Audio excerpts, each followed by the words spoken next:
In this video, I'm going to take you on a architectural photo shoot pretty close to my house, and I'll show you how I process one of the images in Photoshop.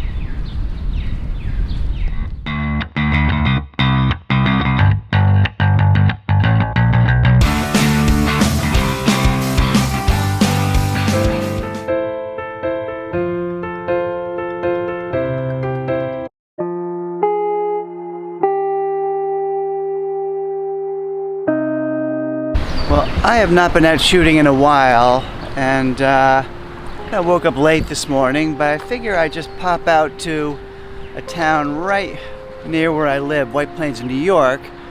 And there are some pretty cool buildings. I'll try some architectural photography early on a Sunday morning with no one else around.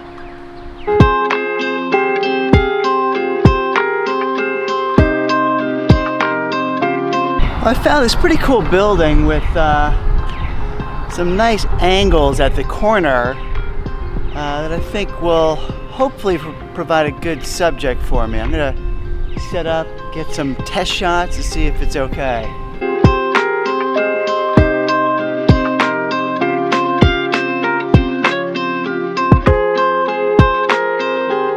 Well, there is some cloud movement up in the sky.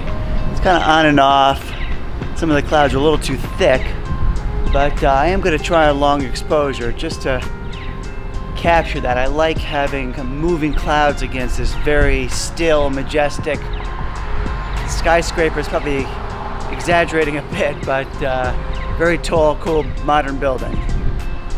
I'm getting some good shots and some nice cloud movement. I'm just going to move around a bit just to try different angles, but it's a pretty cool spot to shoot from. Kind of liking this angle. I think when you get in the corners of the building reflects other parts of the building. So you get a lot of intersections of lines and angles. I find it pretty cool, and luckily I've got some defined clouds up there, so I think I'll capture some of that cloud movement.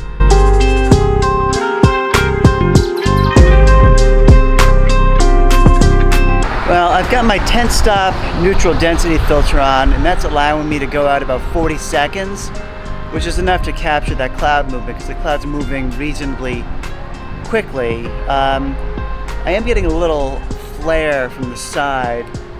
If you look over this way, that sun is bouncing off and heading into my camera, so I'm going to have to cover up or block that sun from hitting my lens unless it goes behind a cloud.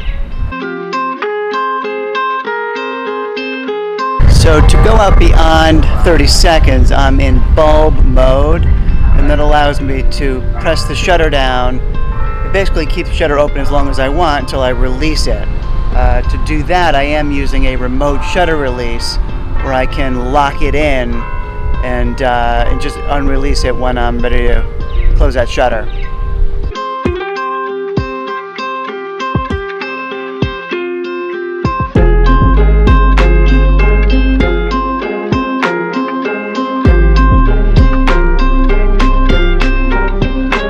I just got chased away by security. They don't want people taking pictures of the building, which is super annoying, but she's just the messenger. Someone told her that was the rule, so she had to kick me out.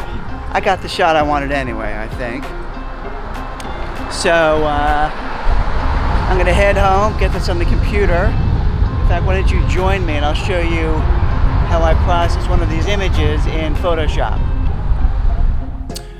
Well, here I am on my computer, and what I want to do is show you how I turned this image into this image in Photoshop.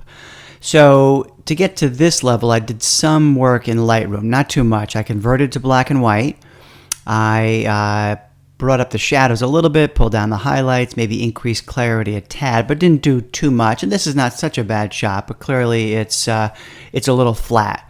And so I'm going to take you through the steps, and frankly, it was relatively simple to create more drama in Photoshop. Now, one thing I had to do initially was get rid of a bunch of sensor spots. So if I zoom in a little bit, let's move over the you'll notice up in the corner there's a bunch of these small sensor spots. And so I did get rid of those. That was the first thing I did. And to do that, I simply use the spot healing tool. And that does a pretty good job of doing that. So that wasn't a big deal, but you know, I had to go through and find those spots and get rid of them.